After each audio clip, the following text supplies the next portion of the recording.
আসসালামু আলাইকুম সবাইকে আর একটা ভিডিওতে আপনাদের সবাইকে স্বাগতম। এটা হলো মসজিদে নববী। আপনারা বা যারা মদিনাতে আসেন নাই বা টিভিতে দেখছেন ওনারা অথচ এভাবে দেখে নাই মসজিদে নববীর যে মাঠ আছে এগুলা মানুষ দ্বারা আসলে এত বড় কাজ সম্পন্ন করা সম্ভব না, যার কারণে এই মেশিনগুলা ব্যবহার করা হয়। এই মেশিনগুলাতে জীবাণুনাশক ওষুধ সহ খুব আধুনিকতার সাথে মেশিনগুলা ব্যবহার করে থাকে। খুব অল্প সময়ে অনেকগুলা মেশিন ব্যবহার করে অল্প সময়ে এই মাঠটুকু পরিষ্কার করে দেয়। পুরো মাঠটুকুতেই এই মেশিনগুলা ব্যবহার হয়। দেখুন খুবই আধুনিক, খুবই নান্দনিক, খুবই শৃঙ্খলা ভাবে পুরো মাঠ জুড়ে জীবাণুনাশক ওষুধ দিয়ে এগুলা পরিষ্কার করা হয়, যা টাইলসের রং ও জীবাণুমুক্ত থাকে। যারা প্রথম দেখছেন অবশ্য ভিডিওটা শেয়ার করবেন, সবাইকে দেখার সুযোগ করে দিবেন, আর সবাই নিয়ত রাখবেন আল্লাহ যেন মৃত্যুর আগে অন্তত একবার হলো ওমরা করাই,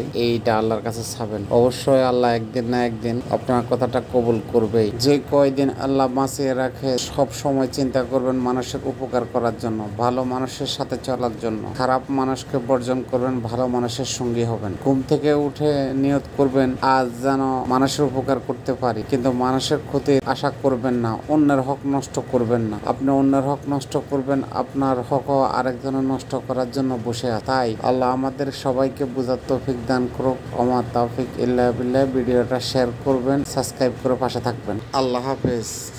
لله ما في السماوات وما في الأرض وإن تبدوا ما في أنفسكم